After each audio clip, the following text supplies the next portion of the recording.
All right. Well, as they say, better late than never, right? And by the way, this was extremely late because we're supposed to have this discussion ages ago. So we're like really, really late on that regard. Uh, I am going to make sure that we have some audio here because I've got some new inputs because we got new people in here. So before we get started, make sure you can hear me, and then I will bring in Nick here. Mr. Nick, uh, awesome. Make sure they can hear you. Uh, Actually, you know what? I don't think they can yet. They may think that drastically improves the show. I could be wrong. Now I think they can. All Oh, right. So perfect. so make sure that they can hear because I again had to do this a little bit differently. As you guys notice, we're using Google Hangout. Long story for that, but whatever. But anyways, we got Ozzy Mandy Ramses the second with us today. Ozzy, knows a lot about these topics, and so we're going to pick his brain for a little bit. Hopefully, he's got some left after all the other topics we've grilled him on. But hey, Ozzy. Good afternoon, everyone. Thanks for having me on. All right, guys, make sure you can hear him as well. So give me some feedback here. So we're going to be talking about theological noncognitivism today, aka similar to Igtheism or agnosticism. There's been a lot of discourse on this particular topic. Oppie has written about this topic. I have my own views on this topic. I used to kind of identify with theological noncognitivism in some ways. I used to call it a partial because I could at least understand their argument. And then as I learned more about this topic, I thought the argument kind of got worse and worse about why people would want to be a atheist. But Ozzy, go ahead and kind of break it down for us. What you think? Not like Igtheism, non-cognitivism. Are they similar? Are they same? Are they different? And what, if so, what are the distinctions? Sure. Okay. Well, theological noncognitivism and Igtheism are very, very similar. They are often used interchangeably. I have heard them in sort of more professional academic circles distinguished a little bit. Igtheism, honestly, is not a popular term in academic circles. But when I have heard it discussed there, it's distinguished in a subtle way. So let me say what theological noncognitivism is. Okay. First of all, what would theological cognitivism be? Well, theological cognitivism would be would be a position that affirms that the question of God's existence and questions about God generally are cognitive. That is, they have cognitive content. There is propositional content. That is to say that anything you say about God, such as God exists or God doesn't exist, or God is good, or God is immoral, or God is a moral monster, or God is all powerful, that these all have a truth value, that it is either true or false. That's different from whether we could find out or know whether it's true or false. But the idea is there would be something in the world that makes it the case that it's true or false. Okay, so a theologically cognitive position is a position that affirms that questions about God, talk about God, can be, at least in principle, true or false. Right? A theological non-cognitivist is someone who holds that God talk is essentially meaningless and nonsensical because you're not expressing propositions at all. When you say God exists or God doesn't exist or whatever, you're not actually saying anything that is not you're not in fact expressing a proposition. So it can't be true or false. So that's what theological non-cognitivism is. Now, there are reasons why people are theological non-cognitivists. Let me say a bit about that if you don't mind. Mm-hmm. Okay, so one reason that a person could be a theological non-cognitivist is they could say, well, listen, when you listen to people talk about God, it's very, very clear that what they're talking about is incoherent. Okay, that's one position. Okay, and I think some conceptions of God, or certain conceptions of some gods, are completely incoherent, completely meaningless. I think, for instance, the Trinity is just very close to utterly meaningless. The idea that there are three persons in one being, I don't even understand what that means. And I mean, even the Catholic Church, where this doctrine arose, describes this as a mystery. Even they confess they don't know what it means, and there's no real interpretation of something like the doctrine of the Trinity that is really clear and that is a positive account of what it means. There's lots of ink spilled on what it doesn't mean, and this is a heresy and that's a heresy, and there's lots of ways that you're not supposed to construe that doctrine, and those are all heresies. But what does it positively assert? That it's actually very unclear. And the Catholic Church, for instance, admits that it's a mystery, and most mainstream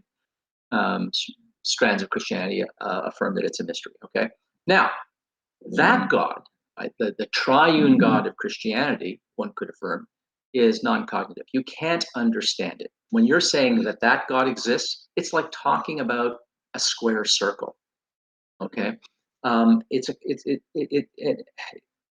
it borders on complete meaninglessness. Okay, I mean, even the concept of a square circle, that's a contradiction. But we at least know what a square is, and we at least know what a circle is. But when you talk about three persons in one being, it's not even clear that that's a contradiction, because the the meaning of what a being is in this sense Mm-hmm. is is very unclear, right? And we know what a human being is, for instance, right? Or we use the word being in ontology, meaning that which is. Okay, but even the word being in that doctrine is kind of vague. Okay, so you've got a vagueness that appears to be flying in contradiction of what we mean by what a person could be, because ordinarily a person is just one being. How could you have three persons in one being? Are you talking about a substance? Is being here being used in place of the word substance? It's very unclear. So a theological non-cognitivist say, well, look, see, this is just one such example, right? The triune God of Christianity is completely incoherent.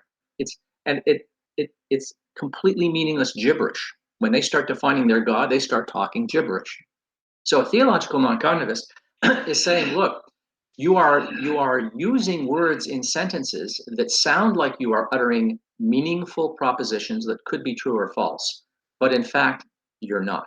Okay? It's just gibberish. And let me give you an example. Okay, supposing I said to you, I'm going to ask you a question. Supposing I said to everybody who's listening, so I want a one-word answer here, if you can.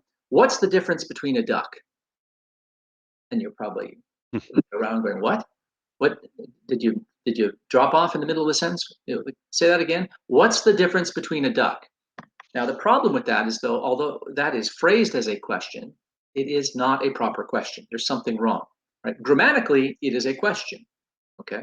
But it's not actually a question. When you examine the semantics, there's no there. This is just meaningless. This is a meaningless string of words that has the outward grammatical form of a question, but it is in fact doesn't express any proposition at all. Has no propositional content. There's no way to answer that properly, right? Consequently, if I said, well, so listen, the one answer that you could give to that is lemons, okay? And I'm stealing this example from Alex Malpass, actually. Thank you, Alex, for this. Supposing I said, what's the difference between a duck? And someone said, lemons. Okay. Oh, okay. So you're a lemonist on the question of what's the difference between a duck. Now, supposing you said, I don't even understand that answer. That doesn't make sense. The question doesn't make sense. The answer can't make sense. Oh, so you're a non-lemonist. And you go, what? No, I'm not a non-lemonist either. That doesn't make sense. Get confusing pretty quickly, right? Right. So this is how a theological non-cognitivist views the entire discourse of faith and all God talk generally. It sounds like you are making statements about reality. It sounds like you're making that these are supposed to represent some state of affairs about reality. But in fact, when you examine God claims, right, everything falls apart. It either resolves into a pile of contradictions or meaningless gibberish. Okay, that's one reason to be a theological non-cognitivist. The other one, and you'll hear this one will be more common.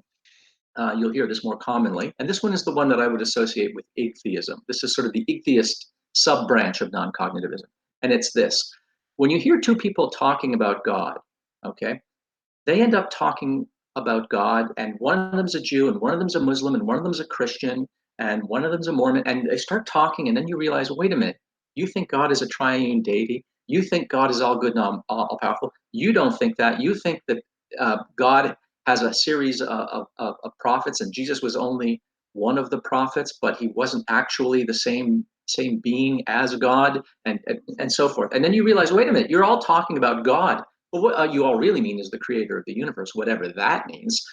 And you might mean different things by creator, but the point is you're not talking about the same God. Okay? Yeah. Obviously, you are all equivocating.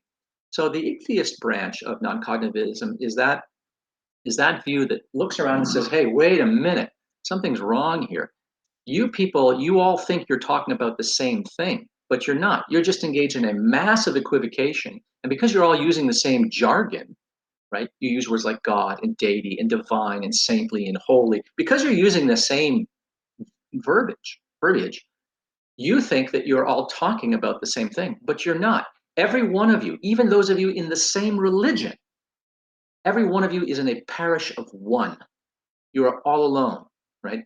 And so it is nothing but a mass of miscommunication and talking past each other that is masked by a shared vocabulary that never actually is vitiated or vindicated. I'm sorry, not vindicated, vitiated, but vindicated um, with a proper definition. And so consequently, the Igtheist view is the view that there's nothing but conceptual confusion here, right? The discourse of faith and God talk is so polluted with um, competing and conflicting and inconsistent and incompatible conceptions of deity and everything on the subject, everything in that landscape, that there's no meaningful discourse to be had, right? So those people don't necessarily think that there's no propositions being uttered, but they think that everyone's talking past each other, and so it's a meaningless discourse. Okay, so theological non-cognitivism is sort of to be distinguished from atheism, because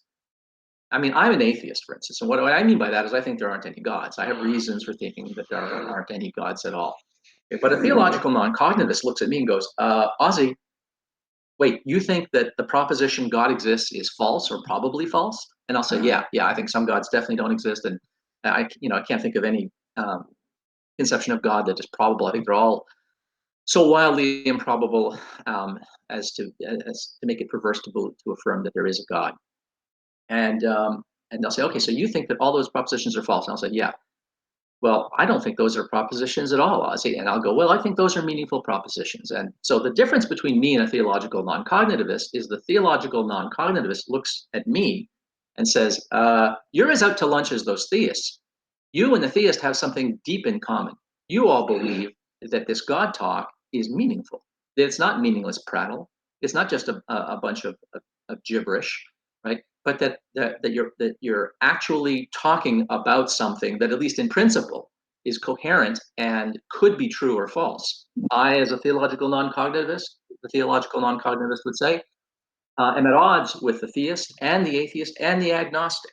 They all think that God talk is at least meaningful, or at least some God talk is meaningful. It can be understood as in it's whoa. Yeah, that's right. Is intelligible. Yeah. So I think that's the as much as I need to say. Okay, right so now. so I'm gonna dive in a little bit. Then we'll turn over to Nick here. So a lot of points that you made. Yeah, I'm agreeing with 1,000%. The first thing with the theological noncognitivism, and you're right. I always looked at the whole point of the Mysterianism, right, perspective is that Trinity is just they don't understand it. They say, okay, we're just going to call it a mystery, right?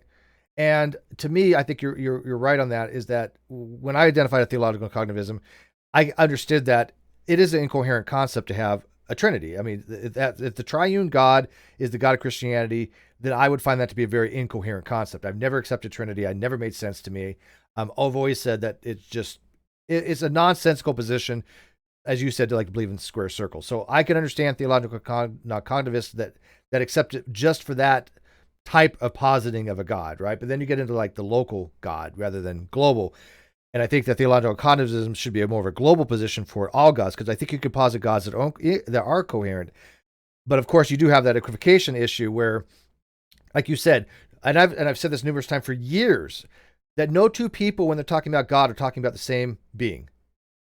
They don't. You're never going to find two people that agree on all things, right? And so when we look at a car, you and I both have an understanding of what the car is. We look at the car, we can objectively look at it. We're going to come to some pretty substantial conclusions with each other. But when it comes to the God concept, there's so many different variations, so much equivocation going on. And so in that regard, I think theological cognitivism made sense to me, and I think it still does. But then you look at it from an overall, you would have to say that all God talk is meaningless. And I don't think that's the case. I think that there is examples, of course, you can have a specific breakdown of a God, give it some properties, and talk about it coherently. Because when people have these conversations, they're at least talking about something. Whether there's an actual object that the reference is pointing to or not, who knows? That's the conversation, whether that ontological existence is. But if I talk about aliens, that's the discussions. I don't know if there's actually an object that this alien is going to be a reference to. We are going to be talking about aliens differently, but that's still cognitively meaningful to have a discussion if aliens exist. So I think there's a distinction between Igtheism and cognitivism, only that non-cognitivism to me is, like you said, it is more the position that the God talk propositions are not truth apt, and then Igtheism is related to that very heavily, but it's more along the lines that all God talk is just meaningless, which would include, I think, propositions being not apt. But I think there's a nuanced distinction between the two. I don't think they're exactly the same position per se, but they're intricately related. Would that kind of make sense? Yeah, yeah. In my experience, a lot of people who self-identify as atheists, some of them are theological non-cognitivists in the strong sense. That is, they think that the discourse is really polluted, and they think it's polluted for the reason that theological non-cognitivists um, uh, thinks it's polluted. So, like the atheist thinks, look, you're all talking past each other. Everyone's in a parish of one. You think you're saying something significant, but you're not actually agreeing. It's all equivocation, right? So that's sort of the atheist view. But some of those people, when they say that, they have something a little deeper in mind, but they don't know how to express it because they haven't taken philosophy courses or they haven't taken theology courses, they haven't studied philosophy of religion or anything like that. So they don't know, they haven't studied philosophy of language, for instance. So the idea of something being truth apt, that some sentences do not express propositions, right? That they're not meaningful. There are sentences that you can utter sentences that are literally not meaningful. They're not merely not true, they're just meaningless, right? There are some people who have sort of intuited that that's what's going on there, but they don't have the vocabulary to say, "Oh, right, there's no cognitive content there. There's no propositional content there. These sentences are not truth apt, and so they do not express a proposition." Now Like you have to have a certain philosophical baggage to be able to express your ichtheism in those terms. But I think, in fact, a lot of ichtheists have that precisely in mind. They just don't know how to articulate it in that way. yeah, I use colorless green ideas sleep furiously for Chomsky's thing. So I think that is a representation of something that is grammatically correct that has no actual cognitive content to it. Yeah, yeah, But I mean, it's grammatically fine, but semantically, I wouldn't say it makes sense. But Nick, do you want to like jump in here? I know you've been dying to here because this is something we've been talking about having with Ozzy forever, hasn't it? Right? Well, I've been dying to do it, and at one point you had said, "Well, Nick, let's just you and I do it." I'm not qualified on this one. I'm just not. So I'm thrilled to have Ozzy here because I get to learn something. So that's I always learn something when we have Ozzy on, but on this one in particular, I knew I was going to be. But I have a couple of questions. I have two things that I wanted to hit. So I'll sort of ask one and then ask the other one that's going to be a bit more in depth, and then maybe we can cover both. First of all, it seems to me that then you could argue that theological noncognitivism is actually a form of agnosticism. So I'd be curious if that's an argument that could be made, since both, it seems to me, at least there are versions of agnosticism where you are saying that the question cannot be answered. So if that's the case, it strikes me that maybe there's a way to dovetail the two. The second one is, can an igtheist be an atheist? And the reason I think about this one is because it sounds to me that there's another version of igtheism, which is the notion that even the people who are positing gods, while I love the parish of one, I love that, and I think I very much, that's exactly, Steve seems to concur, I concur, that's everybody is this parish of one. But not only that, but it seems to me, because I started thinking about what Steve first posited, we do this 2 months ago, and I've been thinking about the discussions I've been having with people, and one of the complaints I have had is nobody is capable of defining God for themselves that I can tell. So even though they've got this kind of sense of it, and it's different for each person, I've never met anyone who's really got it fully formed, and I don't think it can be fully formed. And so if your position is one cannot, so just as it seems to me what you said was in igtheism, you can say that they are making coherent arguments, but you still believe that you can't you can't move forward because of. So can you be therefore an atheist where you say, yes, this is a coherent argument. I'm saying there aren't any gods, and I think that the concept of God itself is incoherent because nobody can come up with one. So where does that put you? Yeah, let's ask Okay. Ozzy that real quick. I just want to throw out that Graham Oppy, in his book Atheism and Agnosticism, he makes the argument that non-cognitivism, there is an argument to be made at least, that non-cognitivism falls under strong atheism. I'm not sure if I agree with him per se. I don't really follow his reasoning, so maybe Ozzy can touch on that if he's aware of that as well. But would you throw theological non-cognitivism under umbrella apatheism or agnosticism, or do you think it stands alone? I think it stands apart. I mean, I think that that if you're going to have a typology here, I think theological non-cognitivism um, uh, is answering a question that's prior to the question, does God exist? Before you can answer the question, does God exist, you have to ask yourself, is the question meaningful? Right. So if you ask me that question, I'll say, does God exist? Well, it depends on which God. I think, in fact, none of them exist. But my reasons for thinking they don't exist vary depending on the conception of God. But for a theological non-cognitivist, they're going to say, look, I don't have to get into reasons why God doesn't exist because I don't understand what you're talking about, and neither do you. Nobody understands what they're talking about, right? So I think the theological non-cognitivist can't properly be subsumed under the heading of atheism, because atheism is traditionally understood as the doctrine or the belief that gods don't exist. And the theological non-cognitivist is going to say, what doesn't exist exactly? What the But hell are you talking about? but So could that be agnosticism? okay, now, yeah, so let's turn to your first question then, Nick. Okay, Right. so agnosticism. Well, there are different kinds of agnosticism. Okay, so let me start with the species of agnosticism that describes most people who self-identify as agnostics. Most people who self-identify as agnostics don't like to be called atheists. They don't like to be called theists, and it's because they think, listen, my mind is not made up on the matter. I am undecided. I am inconclusive, right? There are some good arguments for God's existence. There's some good arguments against God's existence. I can find fault with all of these arguments as well. So none of them compel me to get off the fence. I'm just on the fence, okay? And that is a respectable, intellectually respectable position to be in. If, on balance, when you look at the arguments for and against, you think, well, nothing sort of nudges me enough to say, yeah, I think it's true that God exists, or I think it's true that God doesn't exist. If you're just sort of on the fence, and it doesn't have to be 50-50, right? You can be slightly inclined one way more than the other, but still not enough to say, yeah, probably God exists, or probably God doesn't exist. If you're in that position, okay, then presumably you're in that position because you think the question is answerable, but you just don't have the reasons for it, okay? So, but that's to say that you think that the discourse is meaningful. You just can't make up your mind Okay. which way to vote, Yeah. okay? Which way, you don't know which way to cast your ballot here, okay?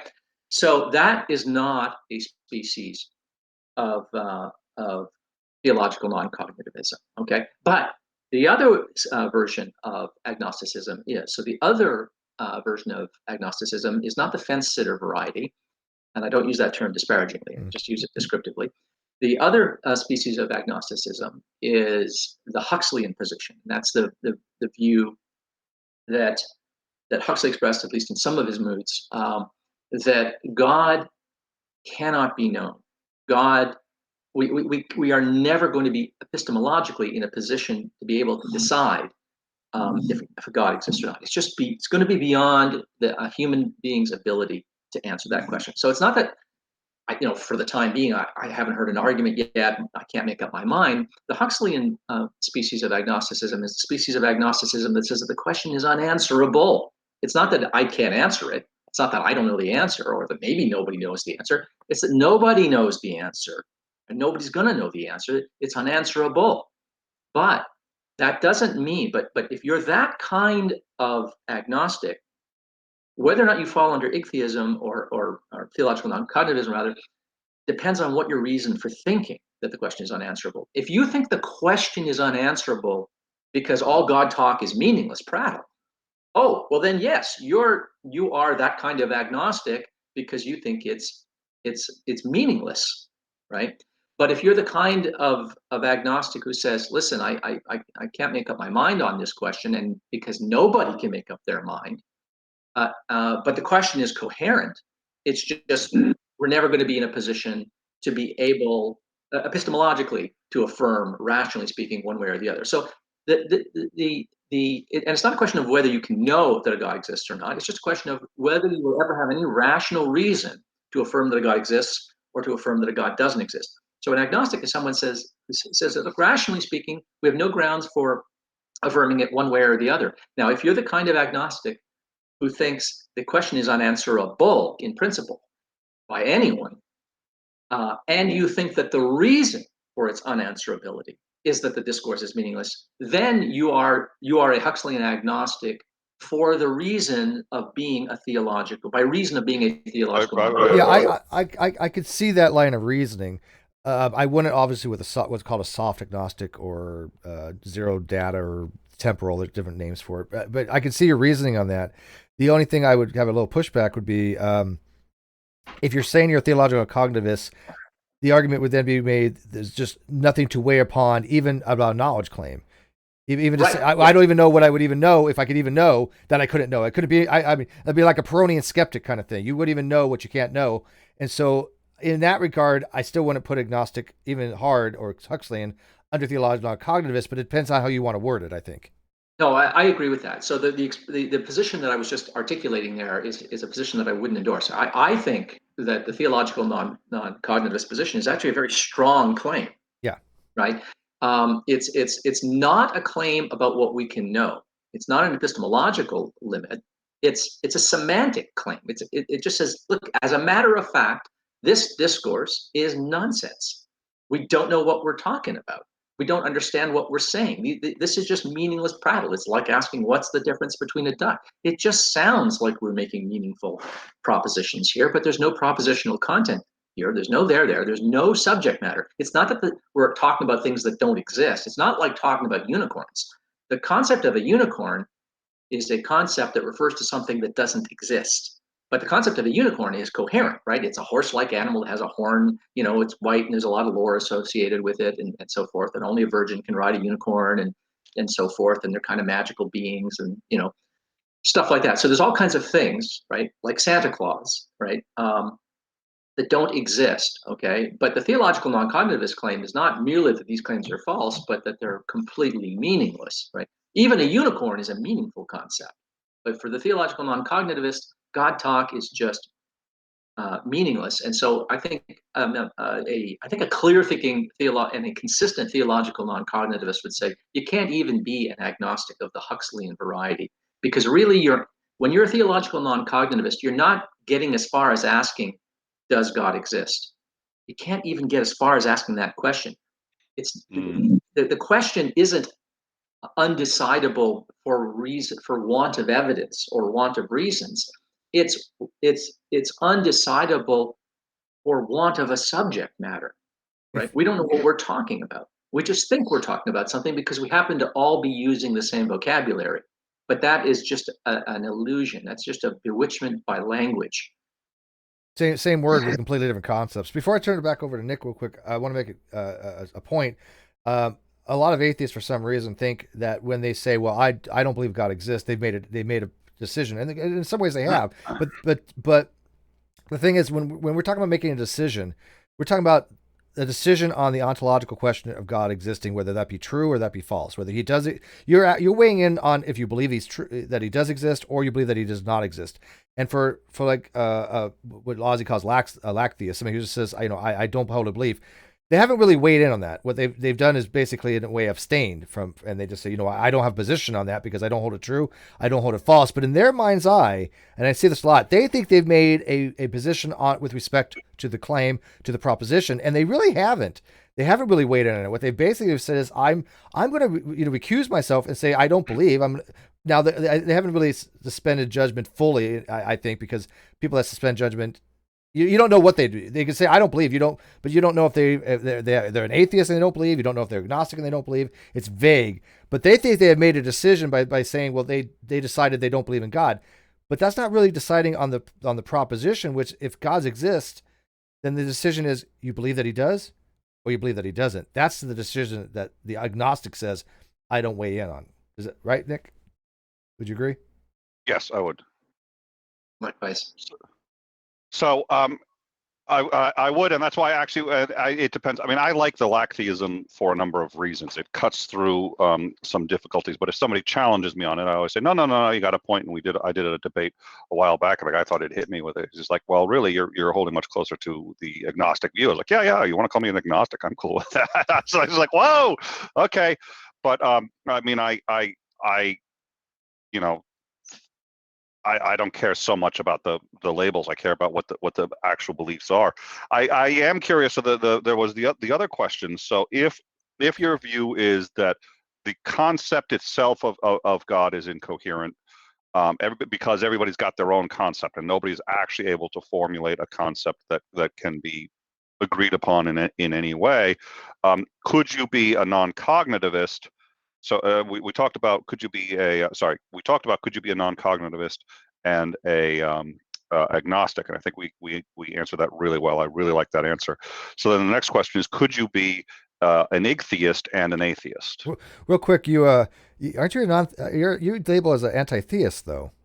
Yourself. I do. I go as an anti-theist because I believe that theistic beliefs, but I first of all refer to classical theism. So I'm concerned specifically about theistic beliefs that that impose that has a God that speaks to you, empowers you to gives you certain commandments and empowers you to impose those commandments on others. So by classical theism, in that view, I don't oppose deism. In fact, I hold the view that under classical theism, a deist could also be an anti-theist. Okay. Because you're anti-theist as far as like the classical theistic interpretation. Okay, because yes. I get that, but that's very confusing to other people. It confuses a lot of. Ocean and I went at it for a while. Yeah, because that makes sense. Because when I talk about theism, I talk about non-classical in that regard. And so in that regard, I think to me, non-theism would entail hard atheism. I don't see how you couldn't get away from that. But if you're using it in the classical sense, then. Yeah, I think you could. I mean, you might be able to make an argument that you can get away from it. I mean, it depends. Non-theism can be used many different ways. So again, it goes on how you're going to be using it. I think you can make an argument. You can be non-theist and not actually be a hard atheist, but you have to really work that what you're using non-theism as. Anti-theist. If you think an anti-theist is someone who is opposed to theism, who thinks it's bad, okay. Supposing tomorrow you convince me that some God exists, Zeus exists, Thor exists, Yahweh exists, Allah exists. If you convince me tomorrow, okay, that wouldn't be the same thing as convincing me that God is good and that God is worthy of worship, and that doing so makes the world a better place. I think on balance, we are worse off for religion. I think that we have historically and even to this day benefit an awful lot from religion and religiosity. But I think on balance, it's a net loss. It's not. I think we'd be better off if we had. Which is an anti-theist type position, actually. Right. Now you could be a theist and think that. You could say, yeah, it is regrettable that a God exists. True. Right. So you could even be a theist. You could say, I mean, I'll give you an example. I knew a Calvinist who thought that God was horrible and that it was awful. That a theistic universe, an atheistic reality would be a more desirable reality, because he thought the God of Calvinism was so odious. Yeah, and he was a Calvinist. But you have to define. That's a great point. Yeah, you have to define anti-theist that way. But if you define anti-theist as being against the belief that God exists, and that you don't think that anybody should have that belief, you would have to be rational on the pains of rationality. Yes. That, by the way, whenever we talk about this stuff to the audience, I'm always going to assume on pains of rationality that people want to be rational thinkers. So I don't want to have to qualify it all the time.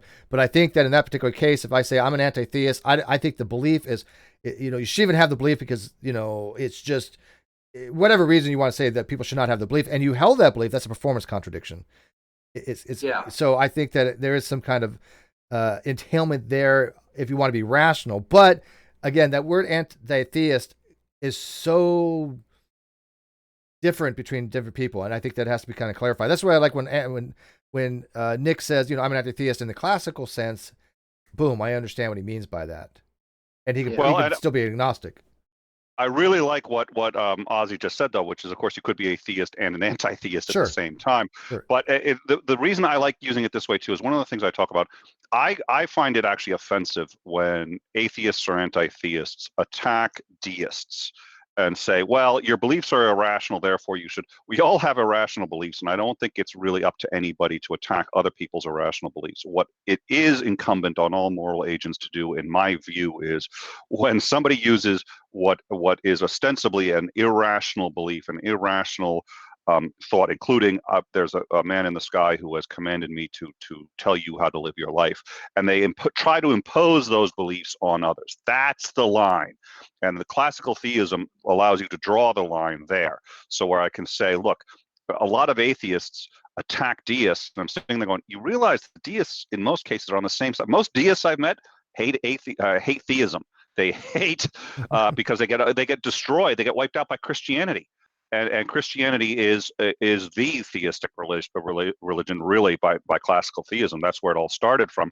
So you get theists. Sorry, you get deists who sit deists, polytheists, pantheists who actually who are anti-theist and would join an anti-theist cause if you didn't sit there and say, well, deism offends me.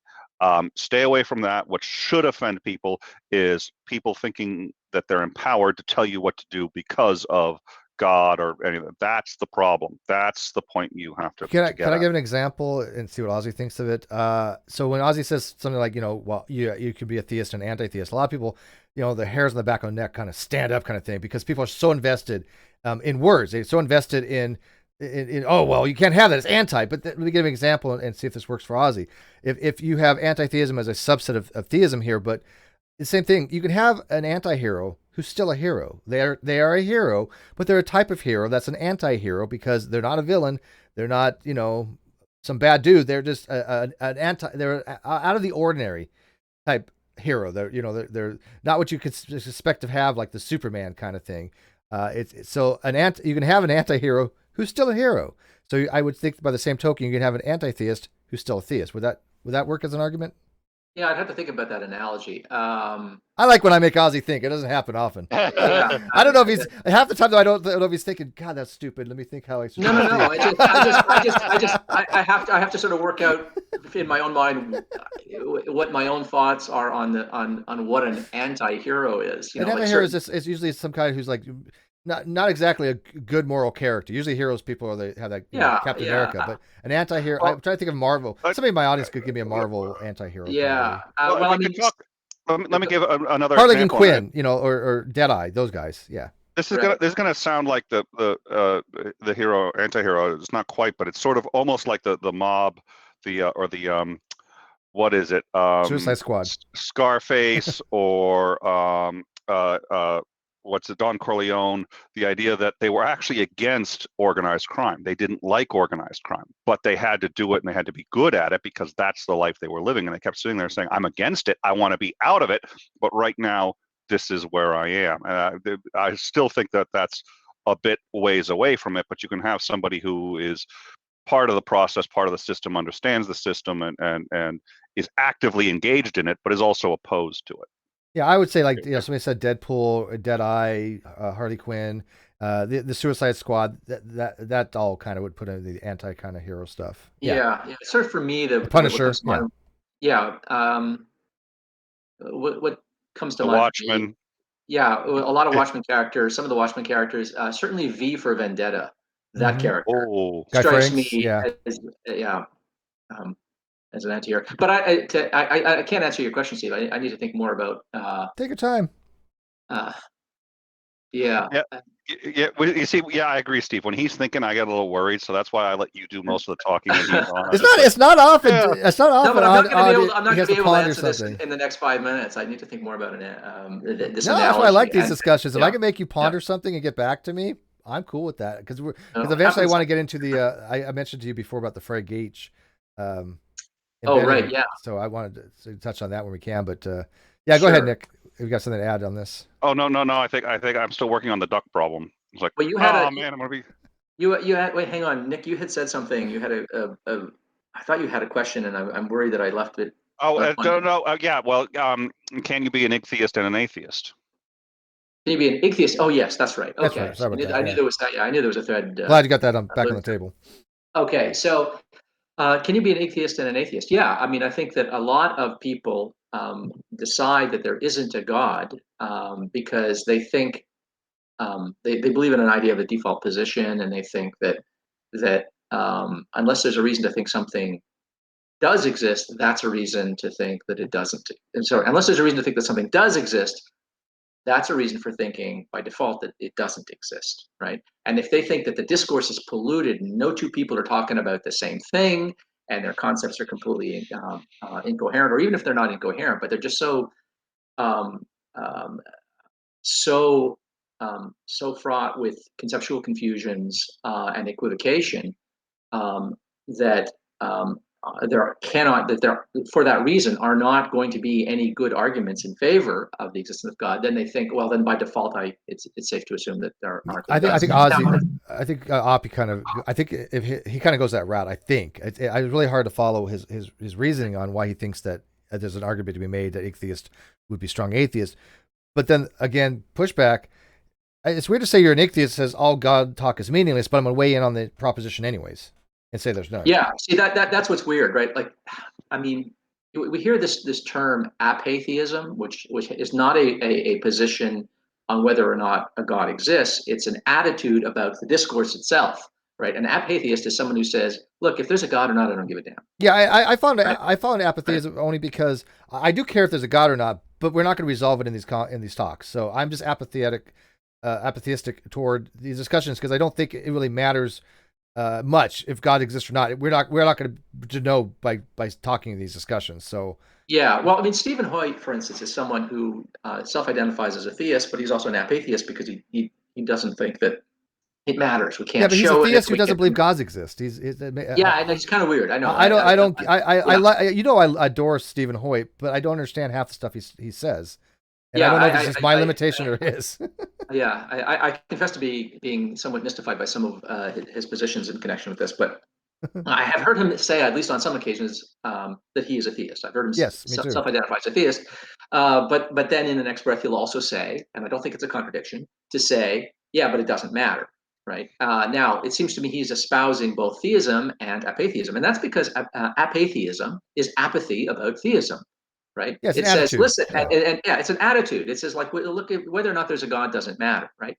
Now, that if you're an apatheist, apatheism is not a species of atheism, right? Because you can be a theist and an apatheist, right? So I've heard people say, oh, well, if you're an agnostic, you're an atheist. If you're a theological non-cognitivist, you're an atheist. If you're an apatheist, you're an atheist. No, some of these distinctions cut across the question of, does God exist or does God not exist? Right.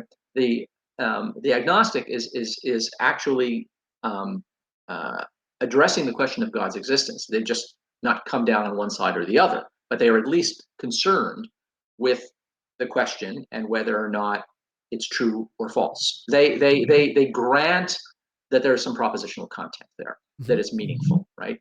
And it's because they take it seriously enough that they say, I'm going to withhold a decision on this because I don't have enough to go one way or the other, right? And they have different reasons why they think they can't go one way or the other.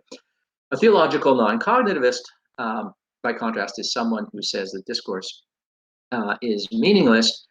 Theism isn't even false, right? That's the difference. I'm an atheist. I think theism is false. I think every species of theism happens to be false. Right? Some of it I think is demonstrably false. Some of it I think is harder to argue for, but I think that there are arguments to be made for every species of theism being false. But a theological non-cognitivist is someone who thinks, no. It's not even false. It's just, it doesn't get as far as being false. There's no proposition about which could be false. You're not saying anything which just happens to not represent reality. You're not saying anything meaningful.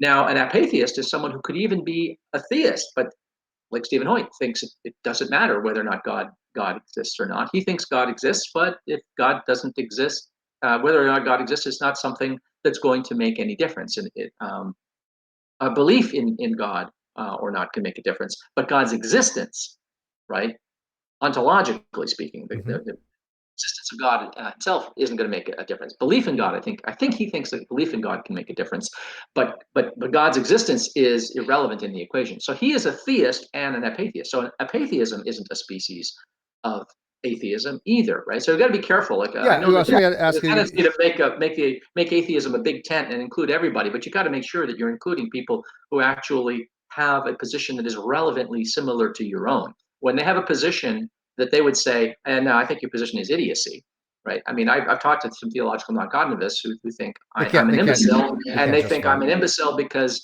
I happen to take the discourse seriously enough to pronounce that I think it's false. And they think, no, you can't get as far as pronouncing. Yeah, I've never really met a theological cognitivist who can justify it very well, to be honest with you. It's very, I don't think they fully suss it out. Now, somebody had asked, could you be an agnostic apatheist? Yeah, matter of fact, years ago, I used to go by an apatheistic, agnostic, theological cognitivist, but there's reasons for each of it. But I thought it's too restrictive, and I would have to it just didn't work after a period of time, after I learned more. But I think you can say, look, I suspend judgment, but I just don't care. That's why I suspend judgment. You could make that argument. Could you not? Because if apatheism is going to be I would think so. The attitude is, look, I suspend judgment because I just don't give a crap one way or another to even weigh in on it. Yeah, no. I mean, you can simply. I mean, one reason for being an apatheist is not thinking that it doesn't matter, but you just don't care. So, for instance, if you don't take seriously the possibility of heaven and hell, right? You might say, well, there's not a lot that rides on this. There's nothing much at stake, right? Okay, so either the universe is created or it's not. Well, what difference is that going to make, right? Whereas if you think, oh well, I'm going to be roasting in hell, or I'm going to spend the rest of eternity with God, and everything's going to be as good as it's possible for things to be good for me. If you sincerely entertain that possibility and you think that that's that's plausible and worth weighing, then you're not going to be an apatheist. But if you think that, well, come on, that just sounds like fairy tales, then you're more likely to be an apatheist. And that's why so many people will, if you go out in the wider world, people who are not part of the great debate, but who are not religious, and you ask them, well, how do you feel about religion? They go, I don't care. I don't care what people believe as long as they just mind their own business and let people, live and let live, right? Now, those people are largely apatheists. They are usually agnostics. They're undecided on whether a God exists or not. They think the discourse is meaningful. And they are not anti-theists typically. They don't think that all religions are evil, or religions on balance are make us worse off than the contrary. And they just don't think it matters much if a God exists and whether or not people believe in it. Right? Whereas I am not an apatheist. I think if a God exists or not, I think it matters. So just philosophically, I think that's an interesting question. And I think it matters another way too. I think whether or not the world is populated with theists or atheists or agnostics and what the relative proportions are, that's going to be consequential. That's going to make a difference in the world. Just as surely as it would make a difference in the world if everyone was a Mennonite or a Muslim, it's going to make a difference to what the world looks like. And so I think I can't be an apatheist because I think, oh man, the condition of the world and the state of humanity rests on a lot of things. One of the things it rests on are people's metaphysical beliefs, including their beliefs about God and an afterlife. Do you pronounce it apatheism because you're Canadian, or is that just your preferred thing? Because I call it apatheism. I think apathy. I don't. That makes a difference. It's like the whole garage boot thing. I don't know. I don't know. I'm an apatheist about how to pronounce apatheist. It just sounds odd. But yeah, no, I think that you could make cases that, again, these labels are descriptors, right? Words are just signifiers representing something. So I have no issue if people say, look, I want this label. This is how I'm using it. That's fine. But it is confusing when a lot of people use these terms differently, right? And that does lead to equivocation.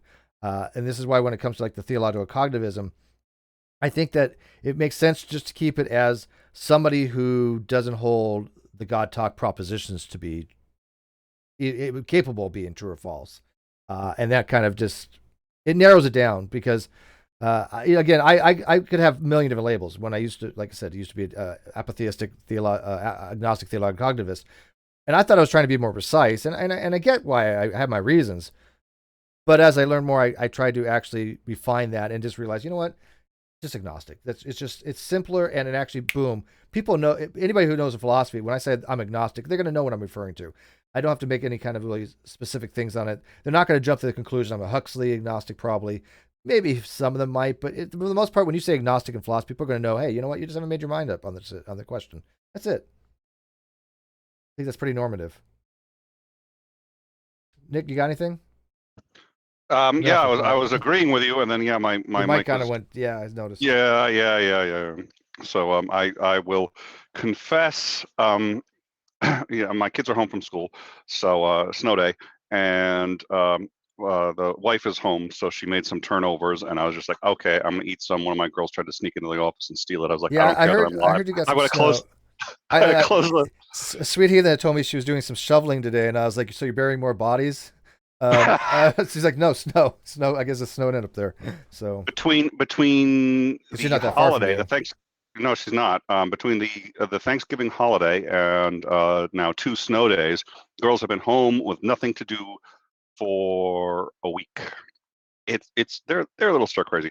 Anyways, now let's see, I don't think I had a specific comment on anything. I think that answers the questions I had in particular about because I do, like I said, I've been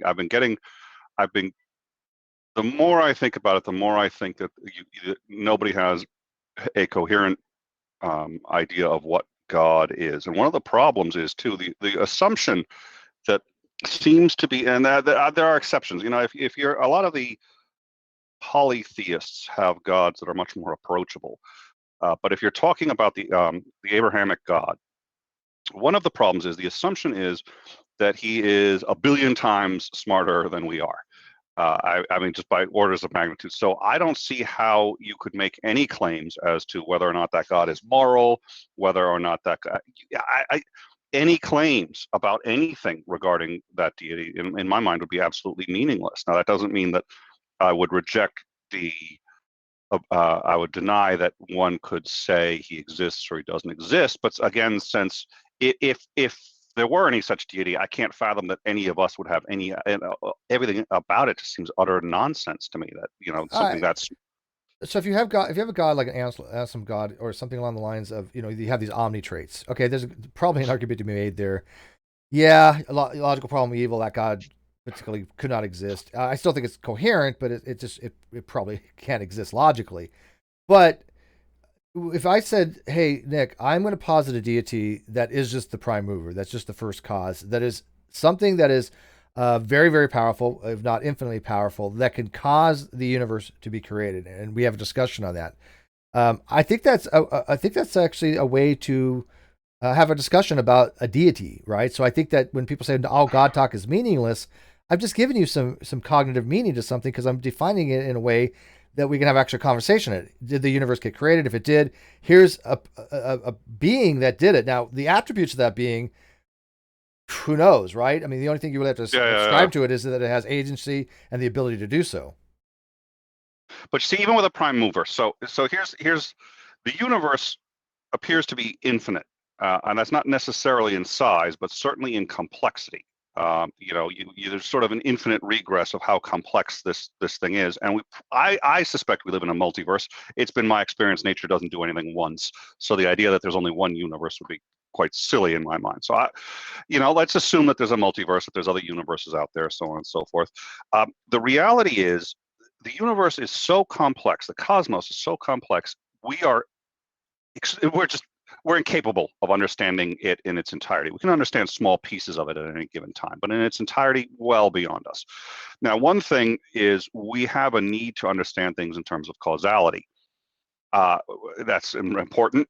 We have to be able to do that in order to function, but it does lead to problems, including, okay, what was the first cause? I don't think there had to be a first cause. I think that's an assumption. Now, I understand that we force an extraordinarily complex universe that we can't understand into categories that we can work with. So the idea that everything has a cause, we have to assume that for for the most part, everything we do, we're not capable of functioning without it. But that doesn't mean infinite doesn't exist. Infinite regress doesn't exist. We just don't know.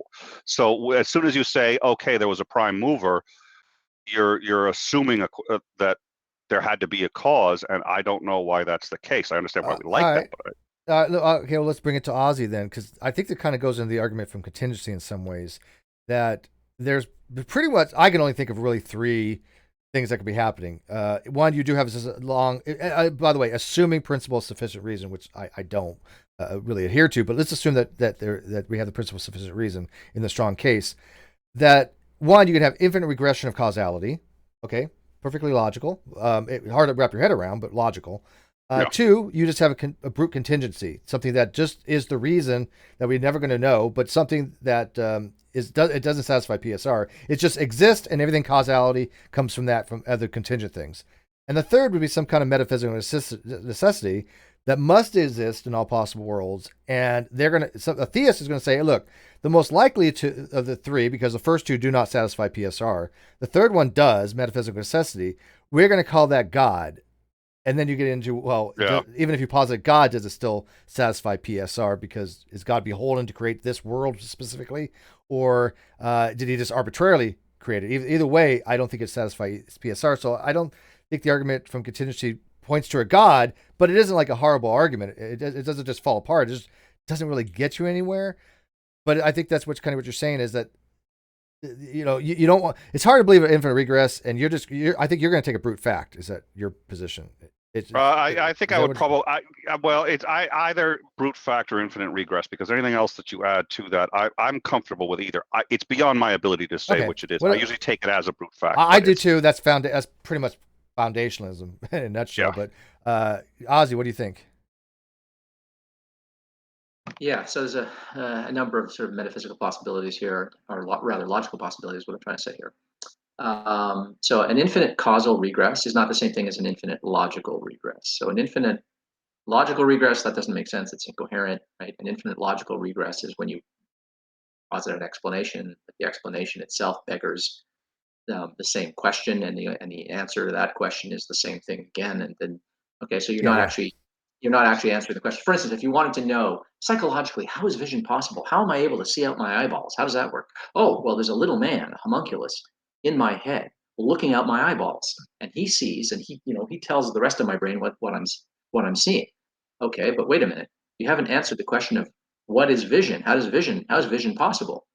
Because now all you've done is you've moved the question of how is vision possible in me to how is vision possible in the homunculus. How does he see? Oh, well, there's a little man inside of his head looking at his eyeballs.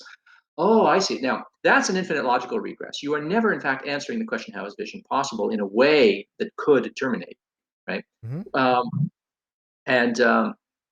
Because, in fact, you never answered the question about vision, right? Now, but contrast that with an infinite series of toppling dominoes, okay? If you Canadian internet. Oh, okay. Yeah, you're back. Oh, there he is. Imagine you walk into it. It's like a gymnasium in high school. You open the doors, you pull it out, and you walk, and you just walk in, and you just see all these dominoes, right? Scattering all over the place, toppling over. Okay, and you go, wow, look at all these dominoes, right? And now we live. A gymnasium is a finite room, so you know that if you follow the causal chains of one domino being toppled by another domino, you're going to come to some domino that was the first domino that fell over, and it either got knocked over by something, or a breeze knocked it over, or something, some vibration toppled it, or something like that. Okay. But imagine you were not in a room, right? I mean, imagine you're just in the vast void of space, and you see this happening, and you have no reason to think that space ends, let's say. Then there would be no reason to posit that the string of dominoes isn't, in fact, endless. Infinite, yeah. Yeah, there could be an infinite string of toppling dominoes. Now, why is that not a logical regress? In fact, each domino that falls is causally sufficient for the next domino that falls, right? So there's no problem there. You've answered the question, why did this domino fall? Well, this one fell right here. In fact, it's demonstrable. I could witness it, and so forth, right? There's no mystery there. That is a completely sufficient explanation, right? But our tendency is to think, well, there has to be a first, right? But that's just an intuition that there has to have been a first. There's nothing contradictory. There's no self-contradiction in the concept of an infinite causal regress. That could just be. That is a logical possibility. There's no contradiction in it. And if there's no contradiction in it, it's a logical possibility. Is it plausible? Well, I don't know how you measure the plausibilities. Well, So We have one universe, right? And you cannot infer from what's in the universe to what caused the universe. So, Nick, I would take issue with one thing that you said when you started please. the subject. You said uh, that in your experience, the universe doesn't only ever do things once; that there's always more. I would argue nature. So nature doesn't ever do anything. There's an once, infinite everything. Nicks out Okay. there. Now notice there. Now what I would challenge there is, listen, you're looking at things in the universe, and you're Yes. trying to, based on induction, say, oh well, this must be true of the universe as a whole. And I think that's an illicit induction. I don't think we can make that move. That's the move that causes people to think, well, there can't be an infinite regress because we don't find infinite regresses around in the world. Therefore, the universe itself can't be an instance of an infinite logical causal regress. There are no infinite causal regresses in the world, right? But that's precisely what the move that I think you can't do. I don't think I think that's a bad induction. You cannot, on the basis of things in the world, extrapolate and assume that whatever caused the world itself, all of reality as we know it itself, we cannot infer from what's in our physical cosmos what could have caused it. Whatever caused the cosmos is going to be, I think, sui generis. It's going to be one of a kind. It's not going to necessarily, there's no reason to think it's going to be anything like what's in the world. It might be, but it I doesn't. love Well, that. I love sui generis. I love that term. Wait, one sec, because Nick, because I love that term sui generis. I put that for the reality as a whole. If you incorporate everything that ever exists, can exist, everything that multiverse possible, everything that, and you put it in one big container and say this is reality, there's only one. There only can be one. Right. Even if there's a multiverse, there's still one universe. The universe is supposed to be the container of everything. Exactly. Exactly. All That's how I of look at reality. it. Yeah. I agree that makes sense. I look at it from a slightly different point of view, and this may or may not change things. But the way I argue, because first of all, I think that does assume. I agree with, yes, there's only one of whatever the final ultimate thing that there would be only one makes sense. What I look at it as, we always seem to have a boundary, and we say this is the boundary of whatever that natural thing is, and when we hit up against it, we say it ends there, and then we find it keeps getting repeated. So an example would be, the way I usually make this argument: every tribe of man thought they were the only tribe until they found other tribes. Formed nations. Every nation thinks they're the only nation until they find other nations. Every continent thinks it's the only continent until it goes out and finds another continent. This is the history of exploration. We thought there was only one planet and only one sun.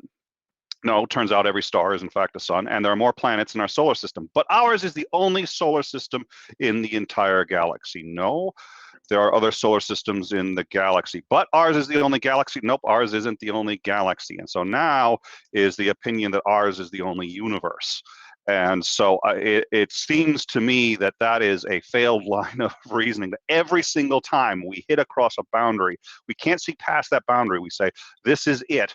Everything encompassed goes in that, and every single time we've been wrong, and nature just keeps repeating the pattern over and over and over. So it seems to me, I always thought the idea that there are other universes out there, perhaps flying around next to ours, yada yada. And multiverse is starting to find, I mean, there are people who believe it. There's some evidence for it.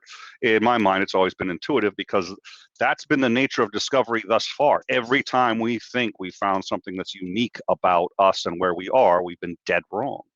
No, I agree with that. I think that's right. I think that kind of induction is right. There's no principal reason to think that our physical cosmos is one of a kind, right? Yeah. But even if it's part of a multiverse, right? And there's an infinity of those, even it could be an infinity of those. All of that taken together is the reality. Now, what is the ultimate cause of that reality, right? Is there an ultimate cause of that? And is that, I mean, is it self-caused, or is there something outside of it, right? There's another possibility. I don't know if it was included in your in your list there, Steve, when you were listing some possibilities. But another one is this: acausality. No explanation. Maybe No explanation. there just isn't an explanation. Because remember what an explanation is. An explanation isn't a cause. A cause is an explanation, Mm-hmm. right? But not all explanations are causes. But an explanation is sort of it's kind of a psychological thing, right? It is an understanding of how something comes to be. But what if something just is the case and there's no reason for it? What if something I agree. is a brute fact, right? I agree with that, but that I think one it would either go under the brute fact of the trilemma.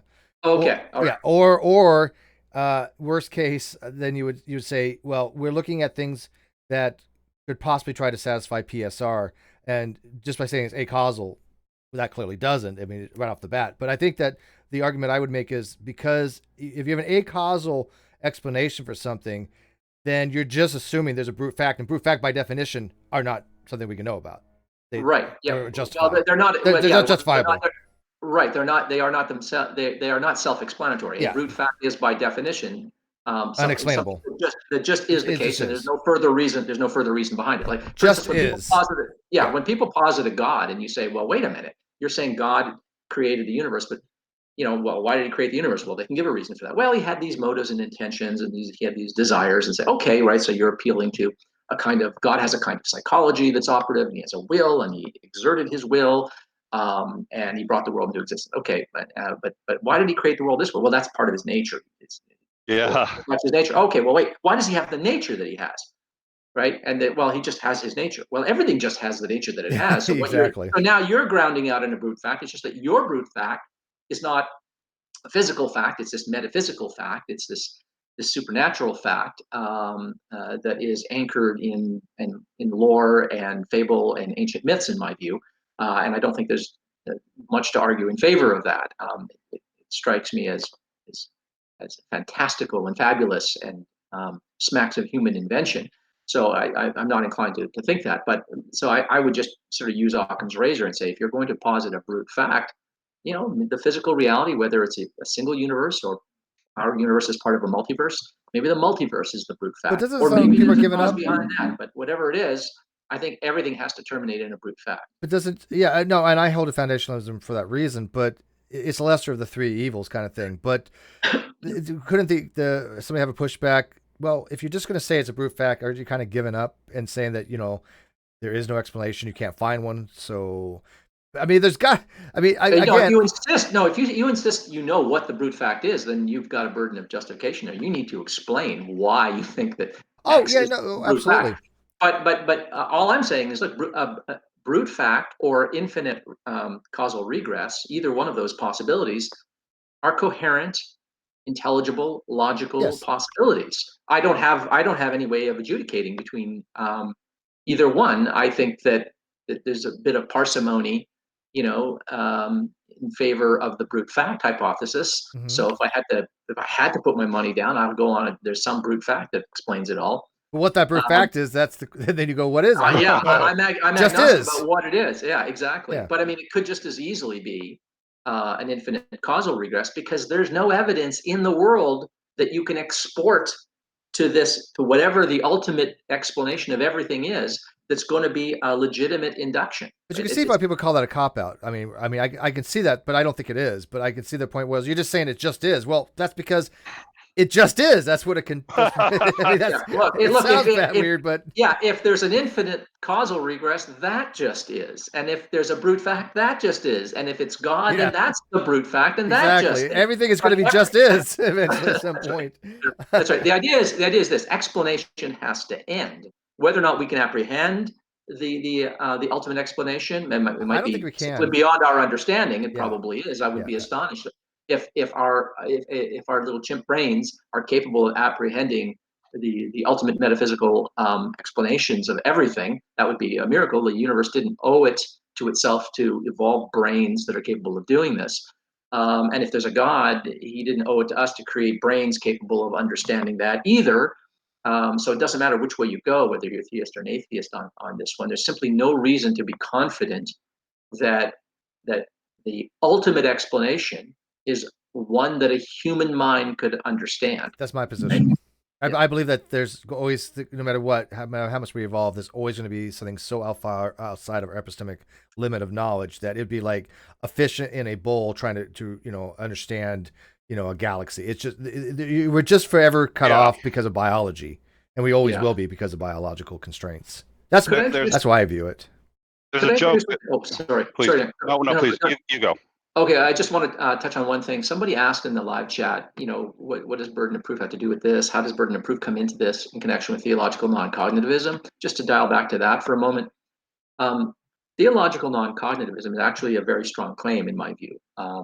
It is saying that the discourse of faith and God talk is meaningless. Well, you have to have an argument for that. You have to have reasons for thinking that. So there's your burden of justification for you, right? So if you're a theological non-cognitivist, you are not free of a burden here. You have to have a reason for holding that position. Now, I articulated some of the reasoning that theological non-cognitivists give, namely the massive equivocation that goes on, how many of the conceptions of God contain attributes such as the omni attributes that are incompatible, or even if they're not incompatible. For instance, if you say something like God is omnipotent, well, what does omnipotent mean? I know what potent means. I know what it means to have power, and I know what it means to say that my lawnmower has more horsepower than my chainsaw or something like that. And I know what it means to say that some weightlifter has more power in his biceps than I do, or something like that. I understand the concept of power, right? But when you talk about ultimate power, omni-power, right? The power to do everything that can be done. Oh, I don't know what the limits of that are. I don't know what the scope of omnipotence is. There was a great debate within the Middle Ages about God and his omnipotence. Um, you remember this famous argument about, could God create a rock so heavy he couldn't lift it? That's not some atheist objection to God. That is an objection. That is an argument that arose in the Middle Ages within Christianity among Christian theologians. There were Christian theologians that thought that God was omnipotent, and they all thought God was omnipotent, but they were all arguing about what the meaning of omnipotence was. And some people believed, such as Peter Damian, believed that God was not just capable of doing everything that was logically possible, he being the creator of the universe and the creator of logic itself, stood outside logic, and so was not bound within the scope of logic. Doesn't that seem self-defeating though? Well, maybe, but the point is, this was a theological position that affirmed that God could do the illogical. We wouldn't understand it if God did the illogical. If he could draw a square circle, we wouldn't understand it, right? But God is not to be circumscribed within logic because he is the author of logic itself. Okay, so now the point is this: the word omnipotent.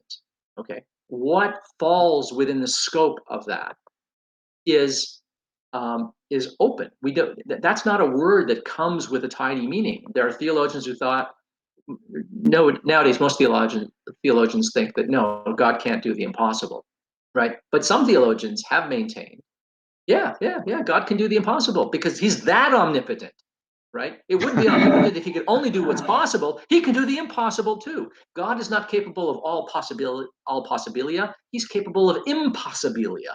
Everything is possible to a God. Yeah. Right? Don't limit God to logical possibilities that are the things that we can conceive of and are intelligible to us. God is not to be circumscribed within the narrow compass of human conceivability. The hell's wrong with you? God is more powerful than that. Right? So they were sort of upping the ante on each other about this, right? So that this is where the rock too heavy argument comes from. It's not some atheistic objection to it. This was an actual theological conflict within the church, namely between Peter Damian and Saint Anselm, who created the ontological argument in part to rebut that objection. Because he was worried that if God could do the impossible, God could cease to exist, and then he could just make himself exist again, even though he didn't exist in order to do so. So he formulates this ontological argument that means that God has to exist, and anyway. So the point is there are terms in theological discourse and theistic discourse like omnipotence and omniscience and omnibenevolence the scope of which we don't understand. We don't know what those words mean. All we're doing is we're just extrapolating. I know what it means to be good as opposed to bad. What does it mean to be omnibenevolent? I don't know. I know what it means to know something or be ignorant of something. I know that what it means for someone to know more. But what's it mean to be omniscient, right? So we have these terms, these bloated terms, and we think we know what we're talking about. We don't know what we're talking about when we say omniscient, omnipotent, omnipresent, atemporal. Who the hell knows what any of this is? So the theological non-cognitivist is someone who says, there, I'm discharging my burden of proof. That you thought I'd lost track, but no. Now full circle. The theological non-cognitivist is saying precisely, none of these terms are meaningful. They just sound meaningful. They're parasitic upon the ordinary usage of these words, but we are extrapolating. We are cantilevering them way out beyond our ordinary usage where they no longer mean anything. So to say, oh, I know what God is omnipotent and he's atemporal and he's omnipresent and he's omnibenevolent and he's omniscient and he has all of these and he's all, no. None of those words mean anything. You haven't defined God. You've just made God fuzzier. But I would put under theological cognitivism. However, I would put that under Igtheism. That to me, when we talk about that, that's what an Igtheist would say more than a theological cognitivist. Because the Igtheist is saying all cognitive meaning is all God talk is meaningless. Now, a theological non-cognitivist would as well, but I think that's the differentiation. That the theological non-cognitivist is saying the words we're using make no sense. We're not talking about anything of any cognitive value. But the theological non-cognitivist agrees with that and also says explicitly that's talking about propositions. I think one's more implicit when it comes to propositions and one's more explicit. Yeah, okay, that's true. But I mean, that's how I view these things. But both an Igtheist and a theological, they both can agree with this. Yes, could say, listen, Ozzy, the things you just said about these omni attributes. Sure. Yeah, that's right. I agree with them. So that is one way, if you are theological non-cognitivism, to sort of discharge the burden of your theological non-cognitivism. Look at some of the things that are used, the words that are used to define God, and you'll find you're not lending any bloody clarity here. You're just cantilevering ordinary terms. You're extrapolating them to the nth degree. And then who the hell knows what falls within the scope of omnipotence, omniscience, and omnipotent? Who knows what those terms mean, right? Theologians don't agree about what they mean. You're not clarifying. You're muddying the waters by throwing in all these omni attributes, right?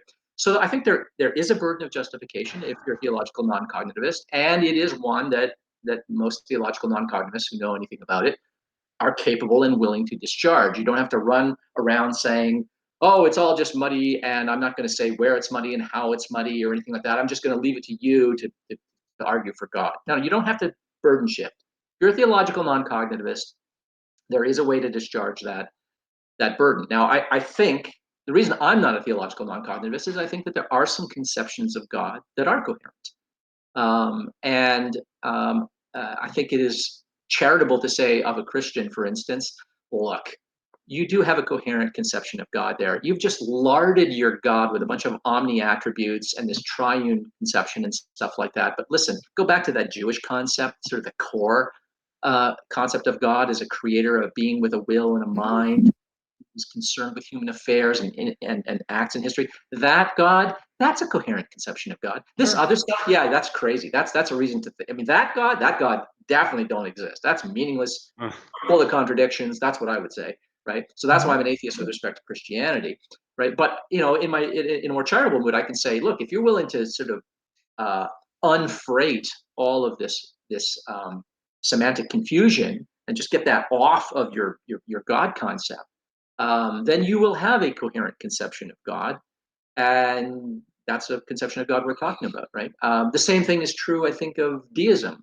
Sort of to parrot some of what Nick was saying earlier, I think that there are conceptions of God that are sufficiently sparse and humble in what they affirm that you can offer a coherent picture that then you have to have a reason for thinking it's false, but that it is in principle true or false. It's not meaningless. So I think deism, for instance, or at least some deists, put forth a conception of a deity that is coherent and not so replete with conceptual confusions that it's meaningless. I think that they're actually saying something substantive that could be true or false. It's truth apt. They're offering real propositions, and then we can actually talk about whether or not it makes sense to believe in that or not. Yeah, and I think we all agree on when it comes to burden of proof. One, people should recognize, because we have a lot of new people coming to this channel, so they're not familiar with a lot of our topics. So just to reiterate to them, when we're talking about burden of proof, we're not talking about scientific burden of proof, which is a completely different thing, and because it actually has either one that really has to do with proof per se.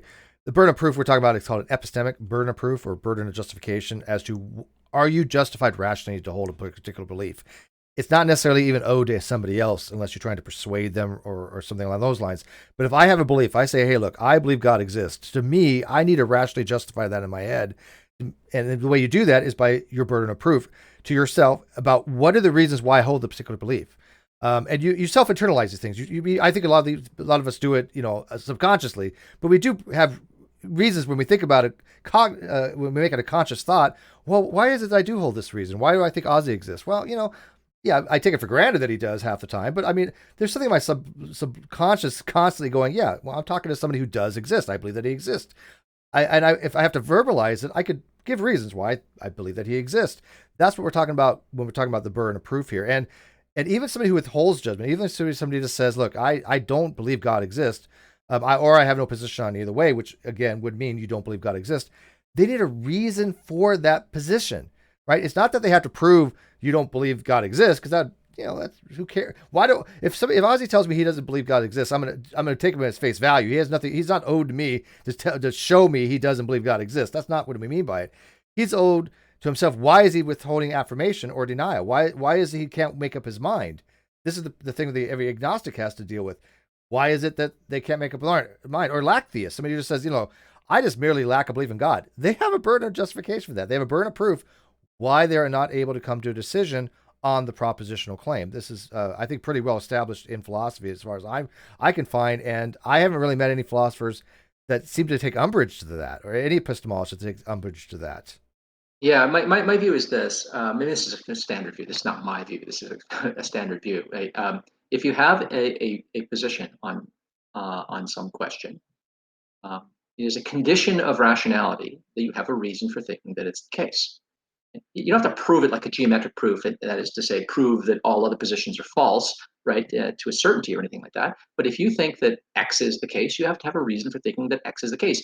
And if you think that X is not the case, or X is probably not the case, then you have to have a reason for thinking that X is not the case, or X is probably not the case, or whatever it is that you believe, right, or whatever it is that you think is false. You have to have a reason for why you think something is false.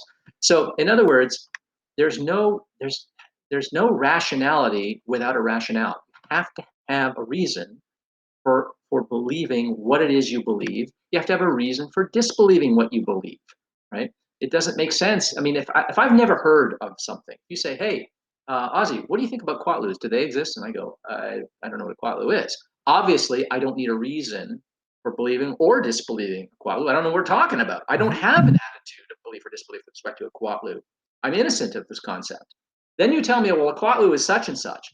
Immediately, I will have some idea about whether or not I think that's plausible or implausible, or I might find myself entirely on the fence. And then I will have a burden of justification. Right? Or maybe I think that what you're talking about is complete nonsense. You're just using words. It's just all just gibberish. And then I need a reason for why I think that's all just gibberish. You always need a reason if you want to claim that your position is rational. There's no reason without rationale. Okay, there's no rationality without a rationale. There's no reasonability without a reason. Right? You can't have your reason and eat it too. You've got to be able to.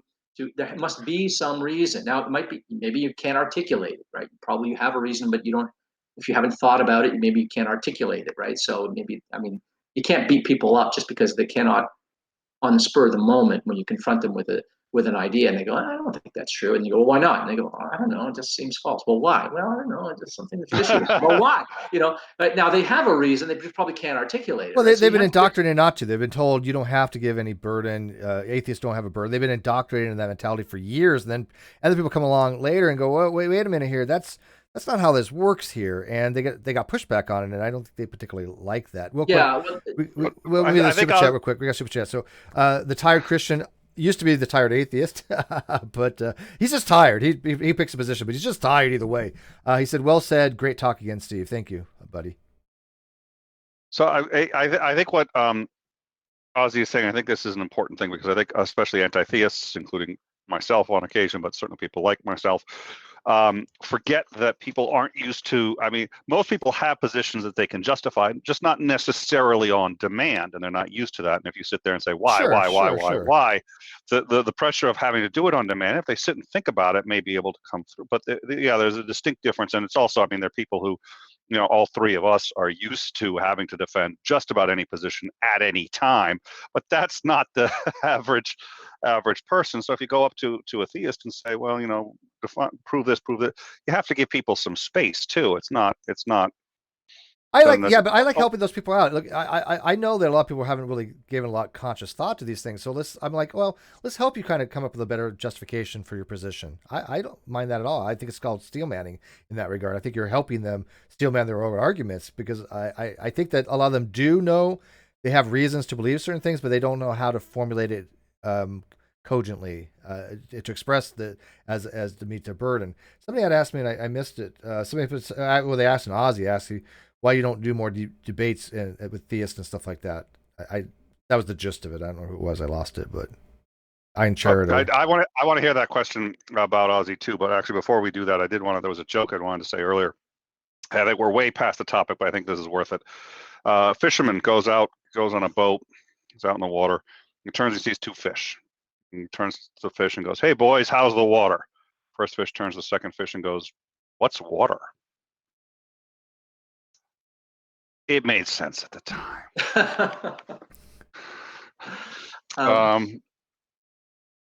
All right, so because they're fish, they're in the water. They don't know what the water is. We were talking about. We get it. We get it. Understand the nature of the universe. Okay. Okay. Good. Good. No, I do understand it. It was bad enough. I figured if I explain it, I can make it even worse. Yeah. So, Ozzy, why aren't you doing debates? I was stumbling. I was trying to think.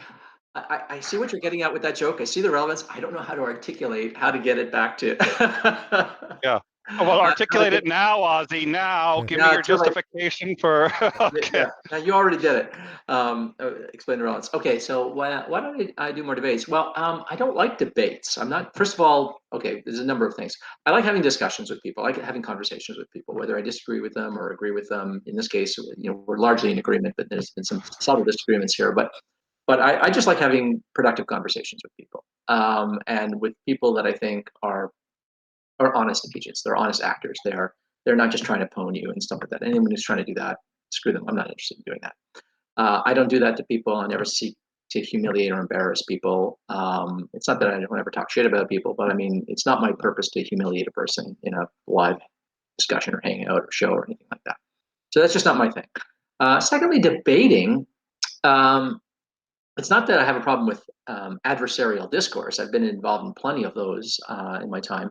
It's just that debating, especially something like a formal debate, that requires a lot of skill. It is both an art and a skill, and it's one that I don't possess. I am long-winded, as everyone can attest to who's been listening to me talk here. Never would have noticed.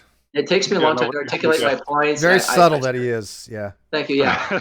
I stop and I think and I hem and I haw and I go a lot and I stammer, and I'm just not the best person for a debate. A good debate is to someone who thinks fast on their feet, who has the gift of concision, and I do not have the gift of concision.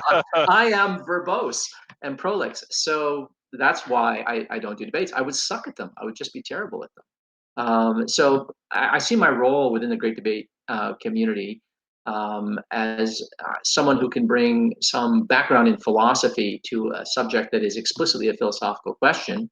And most of my content over the years has been aimed at my fellow atheists, not at arguing with theists, but at my fellow atheists and getting them to up their game, getting them to stop shirking the burden of justification and burden shifting, and getting them to understand that there are in fact robust arguments for atheism, and trying to get them to avoid bad counter apologetical arguments as I see them when I see them, that sort of thing. So that I sort of see that as something that I can do fairly well.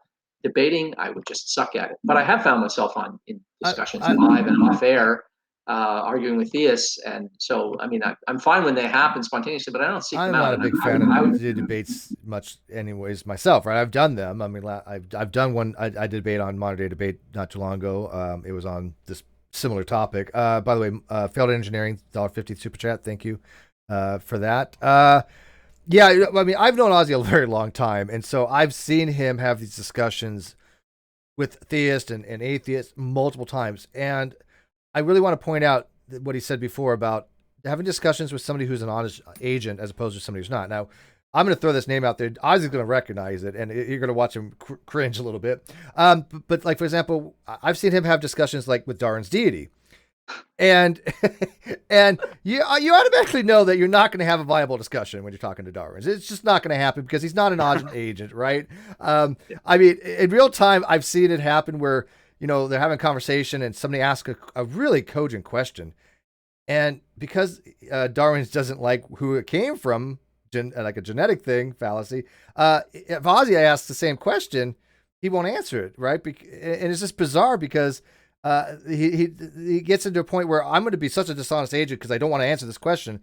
Just because this other person asked it first, I'm just going to say, well, I'm not going to answer that question, even though if he does, he's going to get burned. That to me is a dishonest agent because Ozzy's a lot like me when we ask these kind of questions. There's a reason why we ask certain questions in these discussions. It's not to really kind of like nail a person to the wall, unless I do think they are completely dishonest agent like Darwin's, but it's to suss out the dialogue. And when I see people obfuscating them or people dodging them or refusing to answer questions that I think should be generally yes or no, and I'm not trying to, to black and white it. I'm not trying to say that somebody has to answer a yes or no question, yes or no.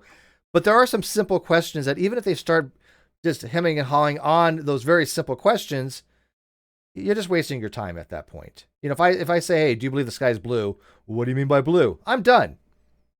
I'm done. It's just not a waste of my time when I reach those types of people or those people reach those kind of level of discourse. It's non-productive. And I've seen it happen quite frequently actually over the years.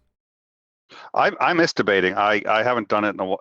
I was doing it for a while on Modern Day Debates, a few other channels. I was getting in some debates, and I love debate. I absolutely love doing it. Oh God!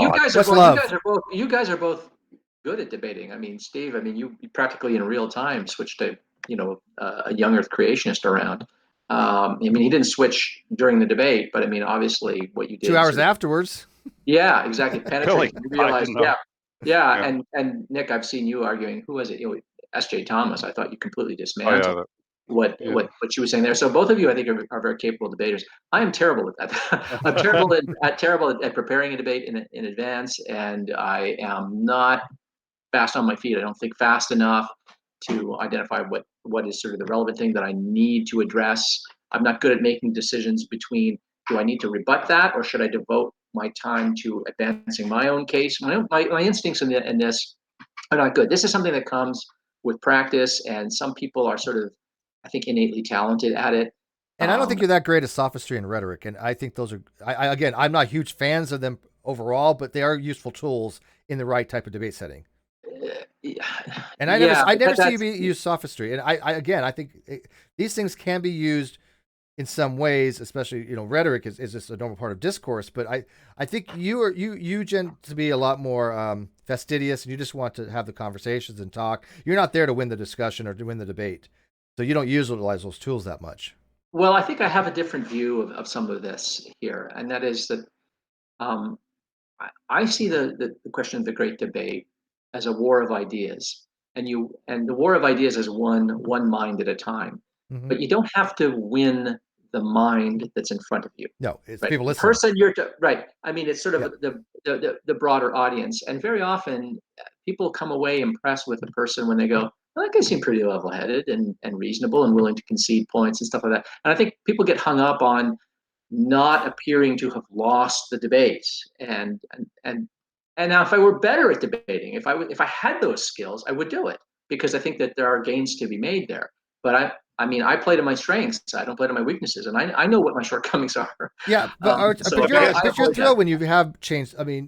You've been around a long time. You've moved people. I'm thrilled when I get a message when somebody says I've changed their mind. And by the way, it's not just a handful. There are dozens and dozens. I mean, if I would still think I'd be overestimating to say that in triple digits people have changed their positions on a lot of these things because of the discourses we've had, whether it directly be by me or this by me hosting a conversation or whoever's involved. These conversations have changed minds without question. Yeah, I get annoyed when people say, "Oh, what's the point of the great debate? No one's minds ever get changed." That's not true. People change Not their minds all the changed. time. Absolutely, It they do. happens all the time. I mean, I could say I could show you the emails. I can't show you the emails. I Yeah, can't me show you too. the I DM get them all the conversation. time. But I mean, I do get messages from people saying, "Hey, you really changed my mind on this." I've had a few, more than a few people now say I'm taking philosophy courses as a result of this, and so I mean, I'm really happy to know that you can have a kind of outsized influence on people. Whereas if I was just sort of arguing with people at Thanksgiving and spoiling Thanksgiving dinner because I think there's no God and to thank and all of this. Grinch. I don't think. Well, for anyone who's interested, I don't actually celebrate Christmas, but it's not for anything like that. It's not for any out of my atheism that I don't celebrate Christmas. I just find that. No Yule log. I No, nothing like. No, I just find the crass commercialism of Christmas Oh, yeah, no, who doesn't? offensive to my sensibilities. So I think most I people opted do. out 20 years ago. I opted out of Christmas. I don't do it at No, all. I don't blame you for that at all. I understand commercialism of Christmas very well. 20 years of retail. Yeah. Go ahead, Nick. yeah, no, I got kids, so that you do it for them. But for me, one of the biggies was when I debated Kent Hovind, but I didn't do that on Modern Day Debates. I did that on his channel. So that's his channel, his mod, the whole 9 yards. And a lot of people were upset by that. But what I found was there were so many people who said, wait a minute, not all atheists are assholes. He really had a good conversation and he listened and he engaged. He didn't straw man. He didn't, and it took a shitload of prep because I had to understand the arguments and I wasn't going to go for the cheap shots. I really just wasn't going to do it. And I think doing that softened. I didn't get anyone afterwards saying, hey, you changed my mind, but I got a whole bunch of people afterwards who sat there and said, hey, wait a minute, these aren't all assholes, they're human beings and we can listen more. And I think that's the first step. That was 300,000 subs that are all they are Hovind. They Absolutely. So I those, and it's a lot of fun. But it takes a tremendous amount of work. You can't go in. You don't want to screw that up. We got to start wrapping this up. I was going maybe next time. I mean, I don't know how much we can get into the embedding problem, if there even is such a thing relating to theological noncognitivism. Because my question was just maybe a little simple. Is that look, a lot of people are going to understand this. Unfortunately, we're not going to know the details on it. But I wanted to ask Ozzy, because there is an embedding problem with moral non-cognitivism, obviously, with being able to form complex sentences and arguments out of simple ones, whether you're a prescriptionist or a motivist. Is there such a thing as the same thing where if you have an argument dealing with God and you have a premise and it says, God is this, some premise dealing with God, that whole sentence is now cognitively meaningless. Therefore, how do you have these types of arguments? Is there an embedding problem that way in theological noncognitivism as there is moral noncognitivism? I was just throwing this out there. It's this weird thing that I came up with. Yeah, in principle there would be. It's funny because I was talking to my wife about this. I was saying, Steve asked me this question the other day. He said he wanted to talk about this during this discussion, and I'm trying to think about what the implications are. So you said sometimes you like to make me think. Well, that's had me thinking all afternoon. So I love that because I've never read any of this anywhere. I tried to do research. I could not find a single thing on this. I'm of two minds on it, and I have to leave in a couple minutes. So and I can't get into it because I'd have to explain or one of us would have to explain. We'll save it for next time. Yeah, maybe we can do it another time. But is it worthy of? That's a technical one. No, it's a good question. I'm of two minds on it, so I need to think more about it. But it's a good question, and the embedding problem. You could have a discussion or a hangout where we just talk about the embedding problem. Oh, sure, I love that. I would love that. Frege-Geach problem to moral non-cognitivism. This is I would love that. That'd be a great discussion. Oh yeah, and this is what I'm saying. These are novel. I know you have to go in a minute, but I like having novel arguments. You know me long enough. I've come up with novel arguments. I think at least some of obviously everything's kind of derivative in a way, but my arguments are talked about in atheist communities all over the world. And I'm thrilled about that. It means something to me that people have at least pause, even if they say, you know what, I don't think it's a great argument, but let's discuss it. But a lot of them go, yeah. But this, I try to find argumentation on this either way. I literally could not find anything on this. And so that's why I thought it was kind of interesting and novel, because I've never seen anybody approach it that way. I enjoyed that kind of discourse because it's something new, and that's kind of what I want to bring to the table as a layperson. I want to think a little bit outside the box and go, well, what about this, this, and this? But I think it's we'll do it the next time. But I know you got to go, so thank you, Ozzy. Appreciate it.